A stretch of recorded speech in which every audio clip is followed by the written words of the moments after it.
later, but I figured it's like we'll put. But no, it's Let's I capture like all. what I saw for Rock Financial. That was really cool. That's awesome. So yeah, that's and see the thing is that they're not just to trucking. So or any particular thing. So they do service other industries, and I thought I think that's important. There's being able to have that as we're going along, whether it's the warehousing and the different type fundings that they have. Even you, I mean, that's one of the things that we given the right amount of time and the revenue and everything, HTG could get some financing through there, receivables financing or different things. So, so they could be a valuable resource in multiple ways. But the idea is that we get a commission, referral commission. We get depending on how far we want to go.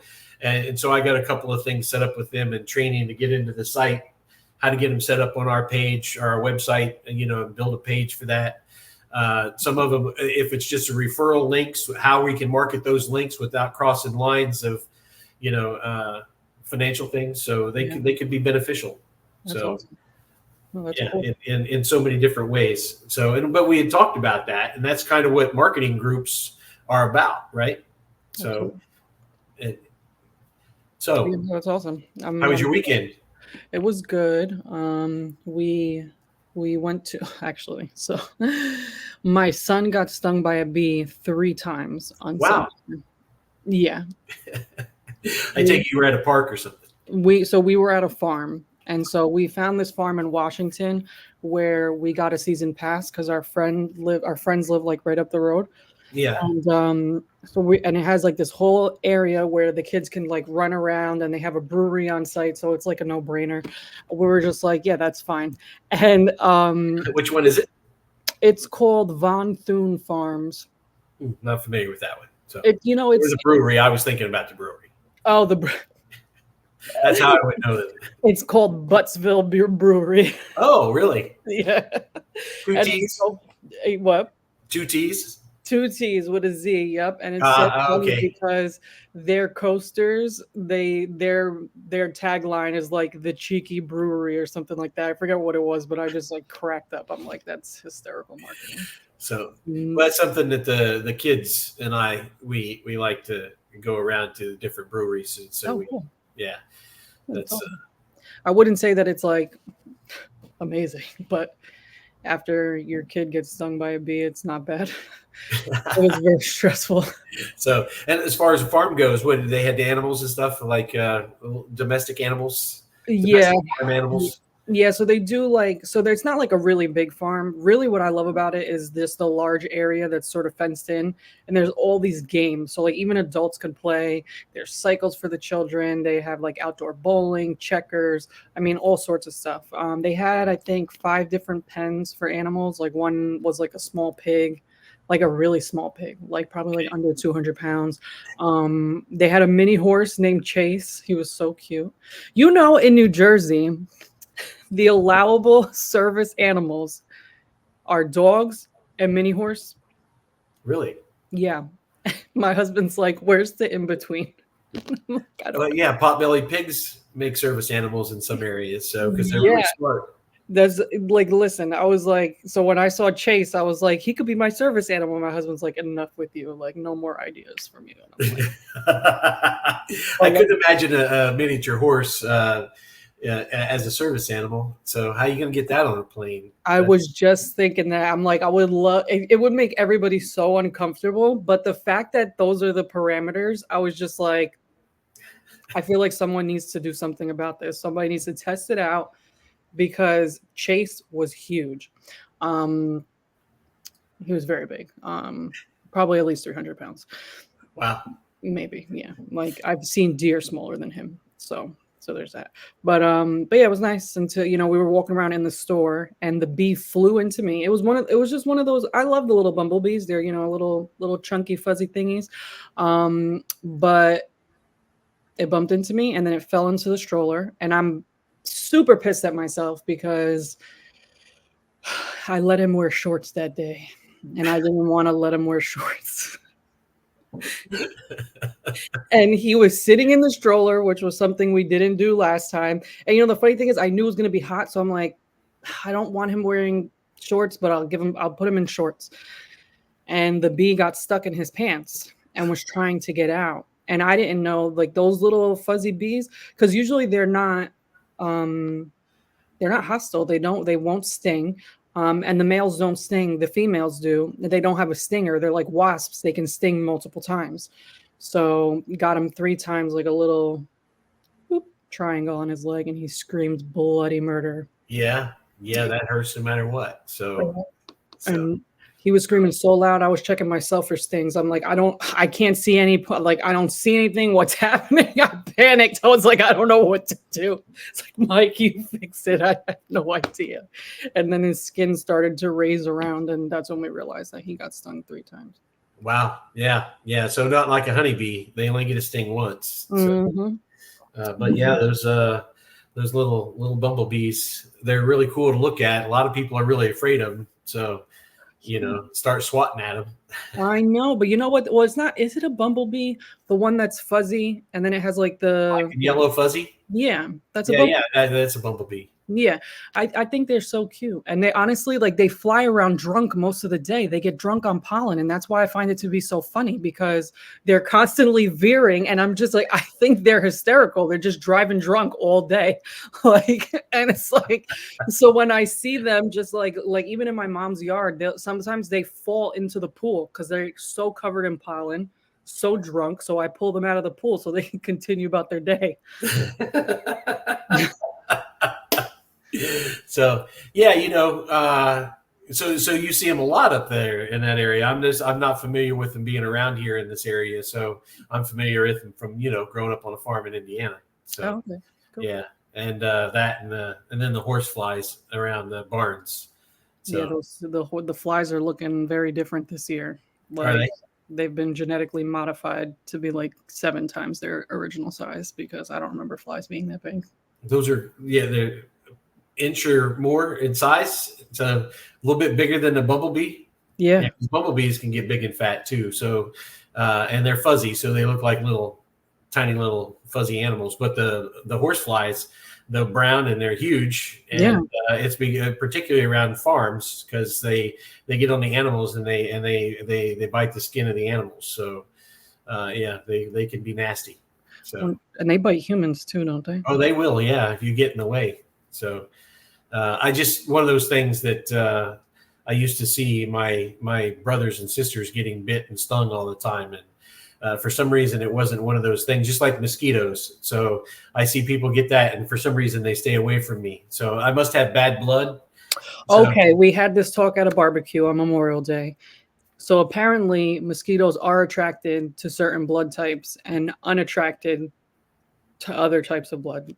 Okay. And so people that have, like, I mean, I don't know the difference between blood types, admittedly. But if you have like a really, really rare blood type, they're just like not interested in you. So maybe you have a really rare blood type. It's a broad generalization, but maybe. So I'm told it's O positive. So, but like you, I don't know that much about it. So it's not been for something that I need to consider, concern myself with. But no, that's a valid thing. So I know they like Logan, always have. Every time we went somewhere, it was like they were all over her. So really? Yeah. I hate mosquitoes and they suck. So we can start. Yeah. Okay. So now we're supposed to be talking about what is that we're talking about today? Supporting diversity in logistics. Just diversity. Okay. So and it can be a tough subject for some people. It is. And for a lot of people. And how do we support that?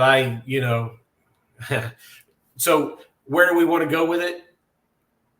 Are there areas that we don't want to talk about? Are there things that, those kind of things? So, because I can pretty much talk about how I grew up in a very racist area. Well, to where I decided. And so, mistakes I made just because when you're, no matter how much you disagree with it, you still have biases. So, and that kind of thing. And that's something I could talk to about trying to get past those and beyond those biases of, without blatant racism, how to work through that, I guess, on an individual level. And so I just wanted to know, where we're taking it to, where we're going, because, like I said, I started from and grew up in a very racist area. So I could say some things about the 70s in, small town Indiana that were not very good. Yeah, no, honestly, I think that's important. I'm going to talk a little bit about Juneteenth since it'll air on Juneteenth. And I think that's important because I find that when I have these open conversations about representation, but even racism, people, they believe that because they tell themselves they're not racist, they don't understand the underlying biases that they may have picked up along the way. And so still little weird comments here and still some misunderstanding there. And so I think being able to have that conversation openly and let people know, like, when you know better, you do better. You know what I mean? And it's like, it's impossible as a human, I think, to grow up in an environment and not pick up on those intricacies. You know what I mean? Like, it's a part of who we are. It's a part of where we grow up. But as we get older, we have a responsibility to learn more and address it and make changes when necessary. So absolutely. Yeah, always comes back to that. And one thing for me, well, we are recording. So you want to start with the good mornings and stuff. So okay. Good day. Thank you for joining us on episode 5 of Logistics Lens. I am here with Bob Jarrett, CEO of Hatchway Trade Group, and hopefully you can actually see him today. With a QR code in the back that works. I checked. No, I did. I was like, you know what? Let me make sure that my phone could pick it up. I mean, I'm sure that it did. I just wanted to make sure. Anyway, today we are talking about the importance of supporting diversity in logistics and supply chain. This is something that I am very passionate about. Bob and I have had a lot of conversations about this over the last year. So it's a tough conversation to have, but I'm glad to have it with someone who is open-minded and just as, much for challenging certain industry norms as much as I am. So. And good day. So everyone, it is a tough topic for a lot of people. And so I grew up in an area where in the 70s as a little kid, and I had, even as a very little kid, and going to growing up in, I could just say predominantly white. That's predominantly is not even pretty much all white there, and I heard growing up as a little kid, heard all the racist things being said about people. And then I got confused one time. And I remember I couldn't have been much taller than knee to waist high or somewhere. We were at my grandparents. My grandfather was a minister, and we were at their church one Sunday, and they used to do these missionary things all over the world. And this lady had been on one of the trips, and she had been to India, I think, and Christian missionary thing. And so me being little, I heard all these things, but I was also very aware of things around me at the time, and misunderstanding of things like in the church, of why we acted one way when we went to church, and then why all those things they said we weren't supposed to do when we got out of church was done by all the adults around me anyways. And I never could connect the dots there on that. So, and that was one of the things was the biases. So she, while she was on her trip, her missionary trip, she met somebody and got married. And then when they came back, I heard them as they were all talking and introducing this after church and introducing this gentleman to everybody around. And they were talking. One of the main things was after we left, my dad said to my mother, "Well, he's different. He's Indian. He's not black." I couldn't tell the difference. I was just a little kid, so that confused me. And then, as I grew up, then I seen a lot of things when I left the area and went into the Army, and everything was mixed now. And so I grew up in this area, and we didn't go on a lot of vacations, and there was a lot of racism. And it was when I got in the Army, it was a little bit there. That's when I realized mine, that no matter how much I didn't want that to be a part of me, I realized that it was a part of me. So no matter how much those biases and having to work through those things was something that I started learning at 17. And I didn't realize that I didn't have it because I didn't understand it because of the whole thing at the time, and being a little bit different from everybody where I grew up. Right off the bat, I knew that as a youngster as well. The idea of somebody nobody chooses where, what, why, when of their birth. So nobody got to choose who they are, physically, genetically speaking. And so how could we put that on somebody? How could we not like somebody because of the way they were born? And so this was always something in my head, and I thought I had worked all those things out, but I never had the opportunity to really do so. So for me, growing up that way was tough, and working my way out of it. It started working my way out of it in the Army, and then coming through, and so I could hardly stand being back home because of the way it was when I got out of the Army and going back there. I wanted to be away as fast as possible. So that's really impactful, because I think just making yourself aware of the difference. And I will say that it's more and more common, I think, as generations go on, but the ability to step out of a small town and experience other environments really help people to see the difference in the world that really exists around them, right? Because people who are in small towns, I've lived in small town, but I came from a big city and then moved into a small town. So I had sort of like a reverse. I was seeing things from reverse, and it's like I knew that what I was going to see was probably about to get weird, and it did. And I still imagine that. yeah, and trying to process that as a kid, I think even as a mom, that's something that I'm so cognizant of too, is that Micah, even though he's only 2.5 years old, he's so aware of what's happening around us. He's learning how to relate to the world the way that my husband and I do, the way that his teachers do, the way that his friends do.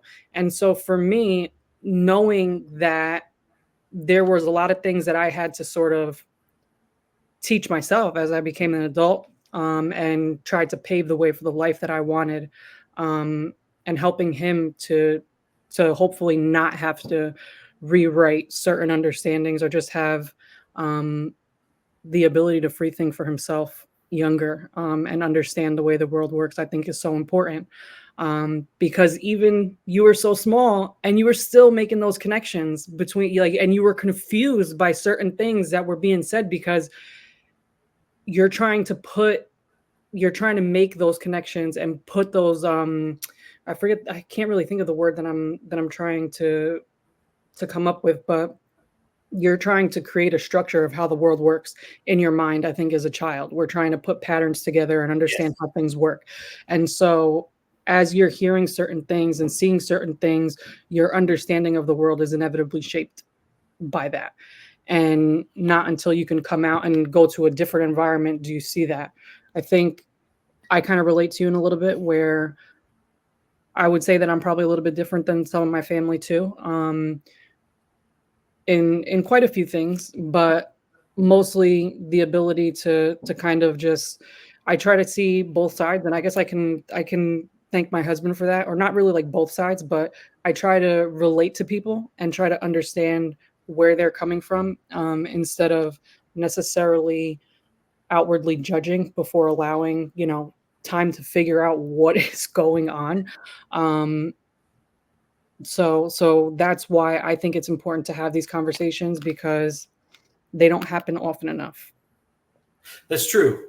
That's true. So, and those things that you're talking about is shaping the disconnect between what was being taught to me and the way that things are supposed to be. So you, when you go to school, when you go to church, when you go to, when you're reading the Bible in your Sunday school or whatever, they're teaching you one thing, and then when you go out into the world from there, and you're trying to connect the world to what you were being taught, and they're two different things. It's confusing as a kid, and it put me in a place of dislike for a lot of the area I grew up in, and then created biases going the other way, I guess, and so growing up in that area, and so I grew to have these and some people who know me would tell you that and agree with me. I tend to have some biases against white men in general. Because of the way they act, sometimes, and I can't lay it on everybody. So it comes down to, for me, that I have to shake them all off, and I have to take it one-on-one on an individual. So that whole "can't judge a book by its cover" thing is in fact true. So in general, I always say I despise most people, and then they have to show me why I should like them. So it makes it easier to come at their standpoint. No, but really, when you can't have that judgment up front, no matter whether it's a man or a woman. Yeah. It's kind of, you have to wait until you understand who they are, or get to know them and meet them. And that's where, that whole thing is, a stranger is just a friend you haven't met yet. Right. Mm-hmm. So it's just one of those things that for me has been throughout my time in life, has been predominant about understanding about how all of these, everybody talks about all these things, but how does it apply to me? How do I do those things? Do I do all the small things that people talk about on a daily basis? Those do I have those biases as I'm going through, when I see people in stores, do I judge people in some way without me really thinking about it? And kind of like the lady walking down the street passing the black guy, that she grabs her purse. Does she realize she's doing it? Or is it, I read about all those things, and then I want to know, how does that apply to me? How does it apply to me, particularly being in the past, and sometimes your mood, you go into a place, and does your mood affect people? But how do people read your mood? So, and do they take your mood the wrong way? I've had that happen. Just because I am moody and nasty sometimes doesn't mean, to strangers, doesn't mean that it has anything to do with who they are. It has everything to do with me. That's true. That's true. I too have had my moody days, and I think that's also coming with the understanding that sometimes people need grace. I mean, there's some people that go way outside of that description, of like having a bad day. But that's where the responsibility of even understanding how our moods impact everyone around us. I think there's a lot. I mean, that could be a whole other conversation, to be honest. But I think that, so this topic is a topic that I think, in my opinion, I've been in logistics for 9 years, or going on 10 years. I feel like I've seen more and more ramp up around the conversation over the last maybe 3 to 5 years, pretty much since the pandemic started. I don't ever, actually, now that I think about it, I don't ever remember having that conversation before 2020. It hadn't dawned on me that it wasn't a conversation that we should be having, until I realized we're not talking about this. And I think for me, one of the hardest parts about being in logistics was identifying, they say you can't be what you can't see. And for a long time, I didn't really relate. I felt like I didn't relate to my peers and even some of the women that I had met. Um, the industry has I think, a way of hardening individuals in that they are easily stressed and frustrated. And I've been there, but it's not really been in my guidebook to take that out on vendors and suppliers, whereas it has surely been in the guidebook of others. And so it was really hard for me to relate. And so when I started having this conversation with other women and other people, I started to see that I wasn't the only person that felt this way. Um, and I was able to meet some very unique individuals, and I started to make some realizations, and patterns started to connect in the industry for me a lot differently. And it kind of opened the industry up in a new way for me once I started having this conversation. And so um, I'm a huge advocate for diversity in our industry. I think there's a lot of opportunity for people in our industry. Um, and I think that more diversity will only make it better. There's so many things that require evolution and innovation in our industry, to put it, I guess, lightly, Yeah. that we need diverse opinions. We need, maybe people from outside of the industry to take a look and say, why are you guys doing that? That does not make any sense. This is how we do it. Let's check it out. You know what I mean? I've I get always, that a lot. yeah. So in several industries that I've worked in, whereas people say, well, things aren't done that way. So, you can't do that.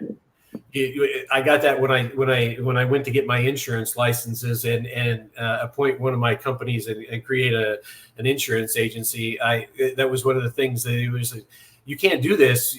You need a sponsor. Somebody has to sponsor you in the industry. You can't just walk in here and do this. And I said, well, I did. I walked in there and I did that. And but we get that a lot in so many things touch logistics, and logistics and supply chain touch so many things, almost everything we do. And so we're going to run into every aspect of our society, our melting pot. And I think some of the struggles we're having now are the struggles of the melting pot, that we're becoming more one. See, I don't believe that we as citizens of the United States have one culture. But as we become more of a melting pot, all the different cultures are feeding on each other, and everybody has all these names for all these different things that, because they try to keep putting everybody in a box somewhere. And how many boxes do you fit in before you come down to your little circle? And I don't like any of those boxes. So I prefer that we take those boxes away and we become this big melting pot. And a long time ago, people were known by what they did. If you were a shoemaker, you were named a shoemaker. If you were a blacksmith, you were a blacksmith. That was your name. It was part of what you are. You don't go see Bob Jarrett the blacksmith. You go see Bob Blacksmith. Those kind of things. And I think as we got away from those, we started putting people in all these different categories and seeing how we fit. It's like trying to lump, for me, is there a white culture? Is there a white culture in the United States? The answer is no. The answer is no, because we come from so many diverse backgrounds, from being Italian or German or Swiss or Finnish or whatever, to Irish, and to me, being a mutt, just because I have one that's 50%, but I'm 50% Irish, doesn't make any of the others less. I've got German and Finnish and Ethiopian, and there's another one, Eritrean, all these different things in my genetics. But I was raised in what's supposed to be the melting pot of the United States, and that's part of I think our society is at this kind of paradigm shift in finding balance in our communities, in finding balance. We've got all these struggles from the right and to the left, and for me, everything has to come back to balance. And you hear me say that all the time, right? Yeah. So that I talk about how the balance has to go. And I think that's where we're at right now. We need to find a balance. Right now, we jump from one extreme to another. We see it in our politics. We see it in our politicians and how they do. And if we can't find that balance, and it has to come back to, so biases are what puts us in the right and the left and all these different things. And when we put ourselves into a box and we identify with a particular box and somebody else is in a completely opposite box, the bias is what's coming out. And if we can't work on those biases, so when we put ourselves in those boxes and we identify so closely with, we're not allowing ourselves to be open up, to be taken out of those boxes. And so when they talk about, I know a lot of people misunderstand what systemic means. And so when they talk about systemic racism, a lot of people think, well, the meaning, they almost take the meaning of systematic and put it with systemic. And that's wrong. So we have to have that basic education of what all these things are. And we need to have these open discussions so that we can take ourselves out of those boxes and or, overlap the boxes so we can shake hands a little bit.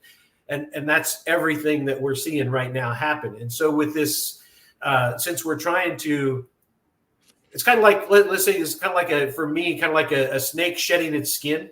Yeah. Right. And he comes out and he's new and bigger. Right. And better, faster, whatever. Same thing. Lizards do that thing. I think that's kind of one of these things right now that's happening in our society today is that we're kind of shedding the skin of some of the old fashioned ways. And we're going too far right or left, but we need to find that balance in the middle. So we need to come back from and listen to each other in order to have an understanding and come back to the middle. So it's from our politics to on a federal level, on a local level, we see all these different things, but we're such a melting pot in our day-to-day lives. We don't see all these things. So when we sit and watch, television, when we watch the news, when we read about the news, and depending on what side we're coming from, we can read from all these different perspectives. And what we have is that people identify with a certain perspective, and then they stop thinking about the next perspective and how all these different perspectives help us and help us become a better society. And so for me, it's about taking ourselves out of the boxes, about being open and meeting and working with new people from all walks of life in order to be able to.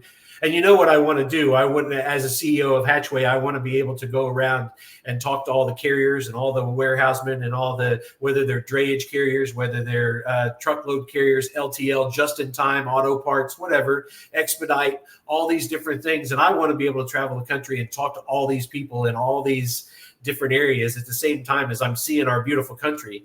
And ultimately, as we grow HTG, that's what I want to be able to do. And I want to have all these perspectives.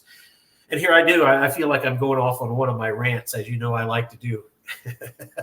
No, for sure. I mean, it makes sense. And, I do a lot of personal development work. And the one person that I follow and listen to the most, he is very big into psychology and the whole phenomena around extremes. And so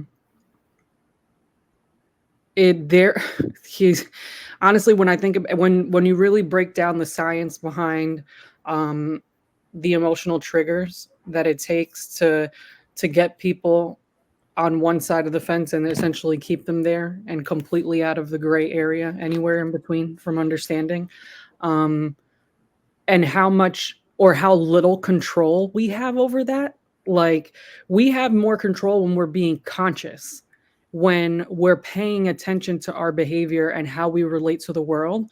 But the truth of the matter is our lives are meant to keep us in a routine, to keep us on autopilot.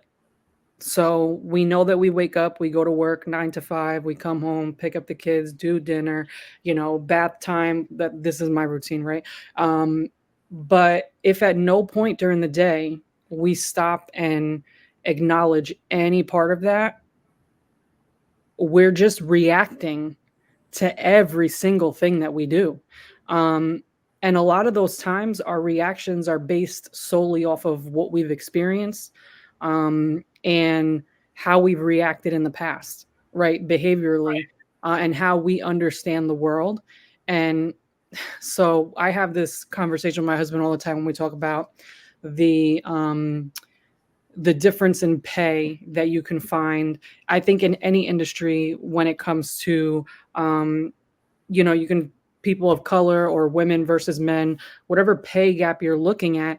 I think a lot of the times, and one thing that we find to be a little ridiculous, to be quite honest, is that when it comes down to making an offer, the person that's making this offer, somehow they think that because they got the candidate to come in at X amount lower or with X amount less benefits than, or maybe even a top candidate to come in for less, whether it be money, vacation days, benefits, whatever, they somehow think that they've like, yeah, like they've done something so fantastic, but really what they're doing is just perpetuating what they've been taught. And it doesn't, like, okay, so where does that $10,000 go?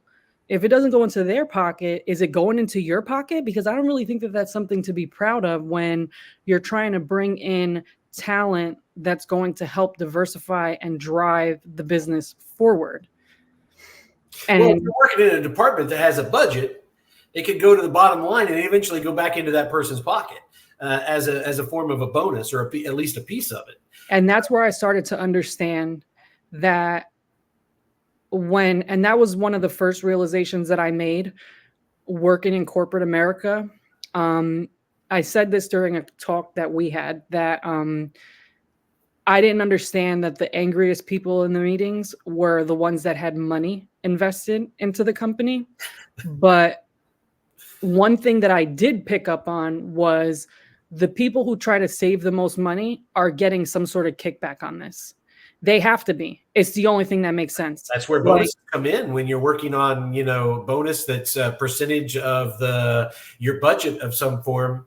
Yeah, I can see that. And for people who have P&L responsibility in their department, they want to be able to save money. So then that person that comes in, you have this array of people that come in and they're each qualified to do the job. The one that you feel like sometimes is going to be able to save you the most money might be your choice, because that's going to come back in a higher bonus in your pocket. Yep. So I can see that.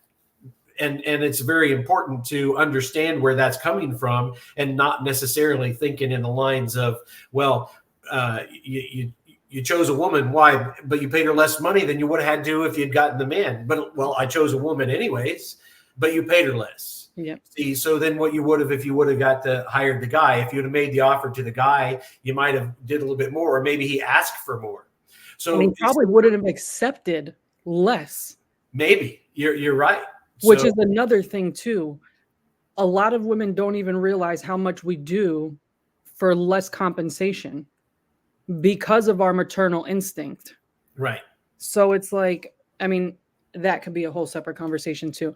Well, they can go back to also and those same thing of biases that, if it's a man sitting there, there's a lot of men who are uncomfortable having real conversations with women on any kind of level. Yes. Right. And so it's easier. So they make the offer to the man because he can have more in common, and it's a little smoother conversation, and he doesn't feel. So it comes back to that personal feeling in there about, we have these conversations in society about, men in general and where it's going. So we have all these boxes, but, it comes back to the personal feelings of that individual and how comfortable they are, whether they're more comfortable working with and talking with women, or whether they're more comfortable working with and talking with men. So, and then if the female boss or a female hiring, then trying to, that man may not want to, once he gets in there, may not want to accept the job particularly for a lower amount, because he doesn't want to be subordinate to a woman. So we have all these different ways, and this just comes back to the same type biases as race, man, woman. So so important that we stay conscious and understand how our actions affect the overall. I mean, one thing I will say is for logistics and supply chain being we I mentioned earlier how silly it was that I didn't realize how little we were having these conversations. I always just thought like, oh yeah, so I work on a team and like I'm one of 3 women on the team, or I'm one in 5 and the 25 remaining people they're men, and I was always uncomfortable by that. I think, like you mentioned, how men might be uncomfortable to have certain conversations with women, but also as a woman, I'm uncomfortable. There's certain things, negotiating tactics that I've experienced in the field that have made me have intimidated me in terms of negotiating with certain men and understanding when it's okay to feel threatened in a negotiation, um, and how to react to it. I think is a very real thing. Like, and no one, like, when I tell people some of the things that I've been that have been said to me in the field, they think it's ridiculous that someone would even say that, and I'm just like, well, I'm not I would be pulling one out of of those people that would probably be that way. yeah. So, It's like I'm not pulling it out of thin air. Like, I'm telling you my experience. And I think another thing is too, and this is another conversation that I've had where so often we don't talk about our experiences because we're told, we're taught that we shouldn't badmouth individuals of stature, or of certain companies or people in our family, certain elders. friends. Yeah, you don't want to go up against them or whatever it is. But I think, to be honest with you, that was one of the biggest revelations I had in my 30s, was realizing I'm not bad mouthing anybody. I'm literally giving you a factual recurrence, like a timeline of events of what happened. If Right. you think that this person is any one of those things that you just said, well, you made a conclusion based off of what I've explained to you. And so it's like being able to share our experiences openly without judgment and without being said, well, you shouldn't say that. Or aren't you under some sort of contract? I am under a contract, but I'm not going to erase 3 to 5 years of my life just because you're uncomfortable by my experience. So that's, yeah. You brought up that comes to mind, is kind of sticks in my head. You said intimidated. Yeah. So, for me, I can't honestly tell you the last time I felt intimidated. So I don't have that, and I can't look at that. But you remember a number of weeks ago, or a couple months back, we had a conversation where I told you when I came to the realization that subordinates come talking to me when they came at me with. I thought they were coming at me angrily and trying to start a fight with me, when in fact I realized that they were actually intimidated because of who I am. Yeah. And so that was something that I had to work on and reconcile with myself, and to realize that, okay, when I left the farm and went in the Army, I had this, the other people that were in basic training with me, I was more advanced with them because I'd grown up working. So when it came to trying to do all the physical stuff, it was just natural for me. And so then I, and understanding where I had come from on the farm and having to take responsibility for myself and do the work on my own accord and everything, then I just automatically assumed that. And then next thing you know, they're putting me in a leadership position in a matter of just being there within days. And then that led from there. When I got out of basic training, I was just automatically, we lost your picture. Did we lose your voice too? Well, okay. So it still says we're recording. So then so being in a leadership role for me started when I was young, and then and stayed that way when I got out of the Army. And so I've been in a leadership position for so long, I didn't understand that my confidence level was intimidating to other people. And so I really had to work on that in order to bring that back. So Are we going to get you back? I can't hear you, but I'm still showing that we're recording. We'll have to cut this part out. So.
Yeah. Hello.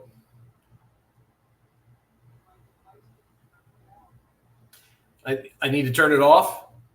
No, my device just turned off. I'm working on getting rebooted now. Yeah, because it still shows it's recording me, and I was talking for a minute. Oh, I'm glad it didn't interrupt your thought. I was hoping that I was like, when I left, I was like, no, we're just getting good. No, I went ahead and completed the thought, and it's still sitting here and recording. Awesome. Okay, cool.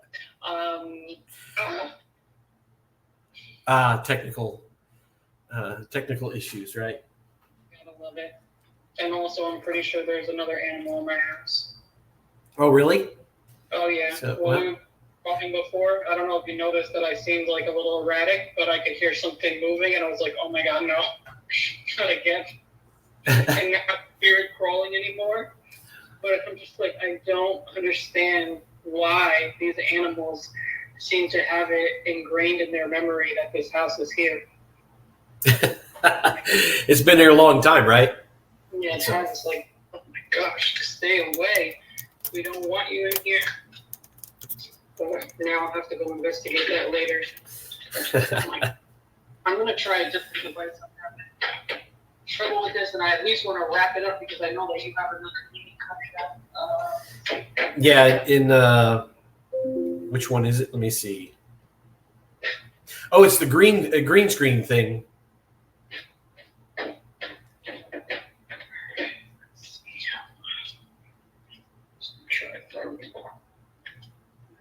Yeah, in 4 minutes. I'm trying.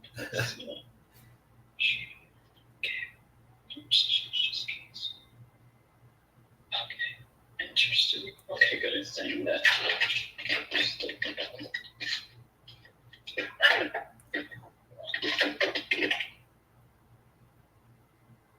Reading everything.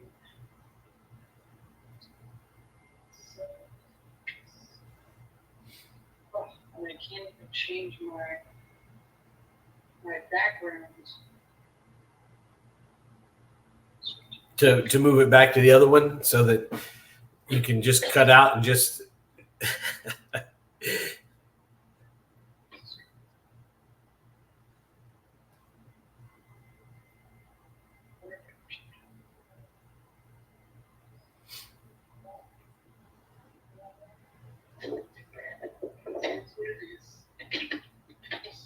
ugly background? They see my ugly background. Yeah.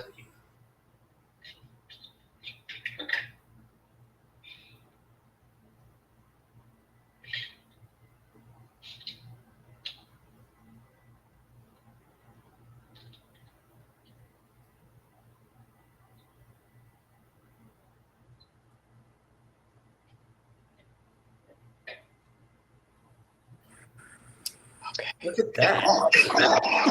I'm back. Technical issues. We're right at 50 minutes coming in here. Yes. I'm so sorry. Oh my God. As you can see, no background here. This is my fixer-upper home. I am I need to go back and listen to your thought. It was just getting good, but I wanted to at least wrap up the conversation. We can talk about this forever on so many different subjects. Yes, absolutely. And that's why we have every Wednesday booked out from here until infinity, where we will Yes. talk about those subjects.